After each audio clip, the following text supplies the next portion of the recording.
Yo, why the fuck? We're jumping into it. The Nazarite at the funeral. This is probably the most important video in this series of videos in this thought experiment. SHEMBES of Nazareth. I'm jumping into it. We just discussed in the previous video, we extracted the principle from reading Numbers chapter 6 to actually get what the vow of Nazariteship was in the context of the Jewish people. Hey, mind your language. I might get motherfucking passionate up in this motherfucker. Pay attention to the cues as they come along. Right, so this is what's up, guys. I'm excited about this video because this is where we get into the crunch time. So before I start, I just explained in the context of the story of the Bible. This, remember I told you, the satire that reveals this deep fundamental truths about reality. Shem comes along and decides to take what's written in the Bible and apply it in the context of his people. Remember now, the context of the Jewish people is different to the context of the Zulu people. These are two distinct people with two distinct belief systems, fundamentally. Right? The ancient Israelites believed that were mere mortals. Jesus came along a couple of years in Rome to confirm that, yeah, guys, mere mortals cannot enter the kingdom of heaven and earth. You have to become spirit, be born again. And this is something that's been completely distorted by mainstream Christian doctrine. Then on the other hand, we have the Zulu people that have a fundamental belief that we are spirit persons. Right. So, though there are certain things that are common or similar, right? But different context. So I need to apply that, and this is why I'm saying, it's why I introduced these videos with okay, right, fanta. Okay, right, fanta. Hey, okay, right, hey, the nigga tryna fuck with dumb power. Okay, right, yeah, nigga, yeah, the nigga tryna fuck with dumb power. So that's what's up, right? Shembe right now is going, okay, right, Van Dam. I recognize the principle. I'm going to respond appropriately. This is what's happening right now. Right? We see Van Dam in the movie, or we see you dog, but hey man, this is real life. Let me show you Dambao. Okay. So there's a reason why Shembe starts the UBUNAZARETHA movement. And the purpose, as I discussed, of the Nazarite the vow of Nazariteship in the context of the Israelites was discussed. It was basically like saying, God dipping his finger and saying, how safe is it for the Son of Man to show up? Can a man go an extended period of time without experiencing death? You know, that's what the vow of Nazariteship was about. Just to give you an indication of what's happening. So now here we go, Shembe, the founder. So now this is what I want to explain. The first point I want to make is that this movement has a founder. So the irony, and this is where the paradox comes in, that Isaiah Shembe, who's said to be the founder of the movement, does not claim to be the founder. He claims that he was embodied, or he received the spirit of another one that chose to become Shembe. And this spirit is the founder of the UBUNAZARETHA movement. This spirit, by the way, claims to be the Jehovah of the Bible. But so you guys are not confused, right? This spirit is saying, oh, in the context of the story of the Bible, I am Jehovah. I am that character. In the context of real life, this is who I choose to become. I hope that makes sense. In the context of this life, yeah, we read the story. In fact, the spirit is actually the custodian of the story itself. It's evident. It is evident, but we'll go into that. Let me jump into my first point. The custodian is the rightful owner and heir of the movement of UBUNAZARETHA. The custodian knows the intended impact of UBUNAZARETHA. And the spirit that entered Isaiah Shembe is the custodian of the UBUNAZARETHA movement. Ushembe womoya, also known as Inkosi Yasekpaka. That's the first point that I want to make here. So, very clear, right? Very clear. So now that we understand that fundamental, like where it's coming from and what it's about, let's jump into my second point straight up. Let's compare now. Let's take the principle of Naziriteship and see how Shembe decided to take the principle of Naziriteship from the Bible and apply it in the context of the Zulu people. And why on earth the custodian decided, of all the things, he could have decided to call them Christians, he could have decided to call them Israelites, he could have called them anything, but he decided to call the movement UBUNAZARETHA. Right, and I'm not going into it now, I'm not going into it. Now, let's compare, let's contrast the special vow of Naziriteship to Shembe womoya Nkosi Yasekpaka. This is the Jehovah that finally decided to show up. Is that number one, you don't shave your head as a visible signal to everybody that can see. Number two, your habits are evident because you don't drink alcohol at all. Number three, this is why I said, why the fuck would a Nazarite be at a funeral? You're encouraged to go to funerals, but never on the Sabbath. This is the principle. The principle behind this is to establish two principal truths. When you're at the funeral, you are ministering something to the people. You are re-emphasizing the fact that this person had passed away or lost his mortality or lost his body or suffered mortality. This person is not dead. That person is still part and parcel of your life, and we are still, as a group of people, alive and dead, still pressing on towards Lelo Lizwi Eliza. So if the person didn't get a chance to become a Nazarite or didn't get a chance to be a good person and live right, we must make supplications for him to be able to do that even now and change his mind and correct his mistakes. So that's the fundamental belief that a person does not die. So this is why you'd have, in the context of the Zulu people, right, Naziriteship in the context of the Zulu people is now the belief, emphasizing the belief that people do not die. We are spirit persons.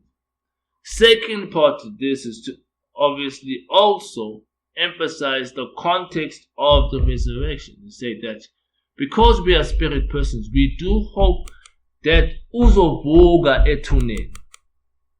Uzovuka ethuneni. I know this is, at some point, we've tried to water this down because it is an insensitive thing to do at a funeral. The more sensitive thing is to remind people that this person is actually not gone. But yeah, so this is what's up. I'm going to my third point. The special vow of Naziriteship to Shembe womoya Nkosi Yasekpaka, that Jehovah that finally decided to show up. So UBUNAZARETHA is the assertion that Jehovah did show up.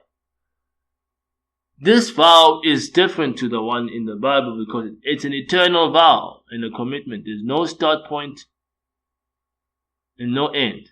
So why I say start point, the start point is basically anybody that becomes a Nazarite. It's say that you have been chosen. You are the lucky few to be chosen and selected carefully to take this vow of Naziriteship. So you don't really have a choice in the matter, but you,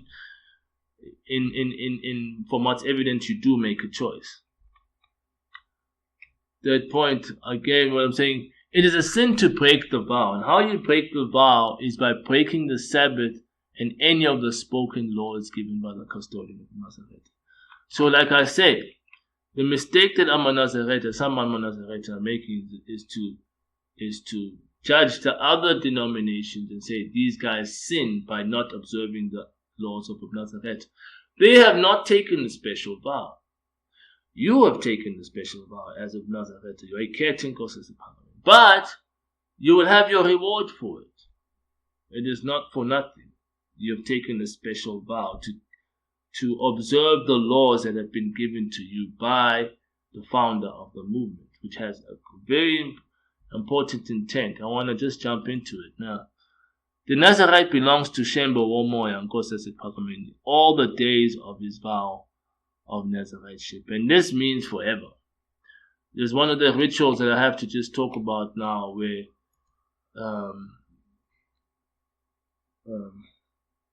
that the Nazirites perform when they go to the holy mountain. They say, when you've taken the vow, Enkatini is a place at the mountain called Enkatini that you go and you perform this ritual. You go grab a stone and you go take some grass and you make what they call inkata, like a headband or like a band. And then you take your rock that symbolizes you and that inkata, and you put your rock and your gata on a pile of rocks and gatas of all the other Nazirites that have ever catered in Nkosese Phakameni. So you have a pile of rocks and gatas that have just been piled up there. So now, the principle behind this is that if you want to break your vow of Naziriteship, there is a way out. But you would have to come back to that particular place, find that rock that you picked up, that very rock that you picked up, and take that ngata that you made from that grass, and take that grass and put it back where you picked it up again. Put it right back in the ground where you picked it up. Take it back to where it came, so like it was never happened before. So the implication here is that you can't get out of this vow. Once you've made this vow, you've made it, and it's eternal. So you've become liable. So if you didn't take the vow, there were things that you could have done, like drink and all sorts of things, smoke and all sorts of things, that you would not be found held liable for and say, hey, you've sinned. But now that you've taken the vow, if you do those things after taking the vow and after being known as a Nazirite, you've defiled the vow of Naziriteship. You've sinned. So there's a different level. And the reason why it's a sin is because you're compromising what God is trying to do. And this is the purpose of what God is trying to do. Let me jump into it. The purpose of what God is trying to do.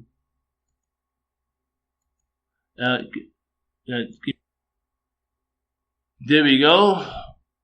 The purpose of Shembes UBUNAZARETHA is to make the assertion that the true creator of life has shown up in the name of Shembe and will make an intervention eminently to restore the kingdom of heaven on earth.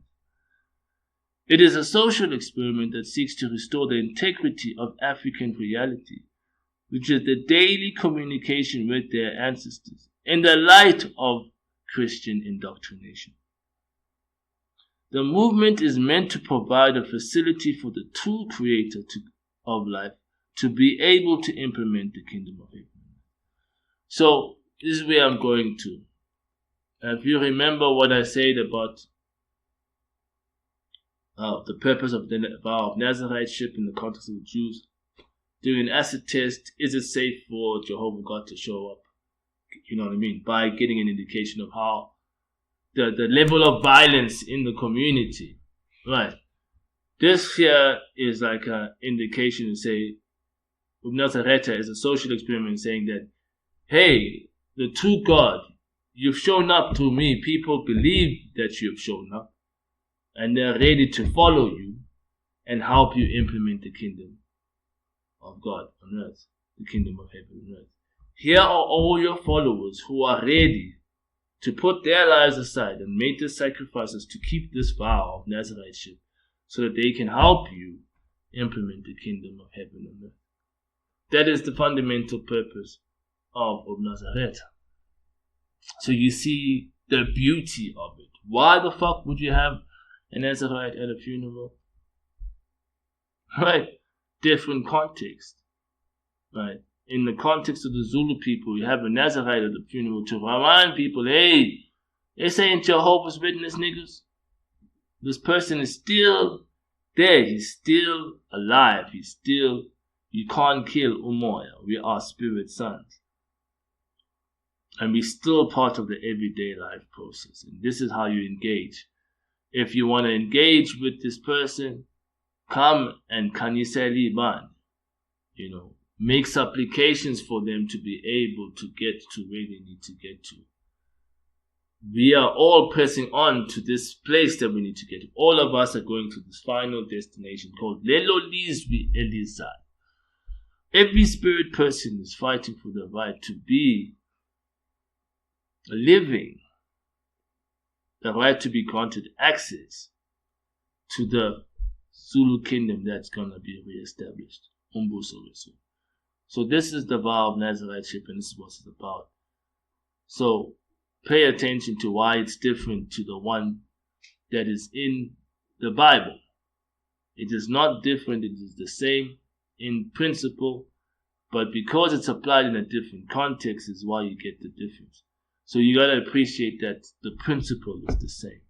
That Shembe did not distort the principle. Had Shembe tried to cut, copy, paste like these motherfuckers, try to just take information, cut, copy, paste, and just try to apply it in their lives, we might have had we might be talking about something else. Where now whatever that's happening would have compromised who the African and who the Zulu people are as a selected and chosen people. This is the fundamental belief, guys. Black people, Zulu people, African people. What was becoming the Zulu kingdom? We are those people that God chose to reveal himself to the rest of the world. That's what's up. If it sounds arrogant what I'm saying, this is real life. If it sounds arrogant what I'm saying, then how come we let motherfuckers with curly hair and shit, and wear these weird hats and stuff, make that claim and we don't get offended, you know what I mean? Why do you get offended when I'm saying that, hey, look, in real life, we those niggas? Yeah, in the context of the story, Comic-Con, you can go and wear your Spider-Man suits all you want, and your Batman suits, and pretend you're Batman all you want. You know what I'm saying? You can go do that. If that makes you happy, great. If you're fans of the story to that extent where you want to walk around and wear the suits and be happy about being Batman for a day, great. But in real life, this is who we're dealing with. Okay, write one down. You know what I mean? So I'm going to end it there, and I hope you guys enjoyed that. Cool. Next one.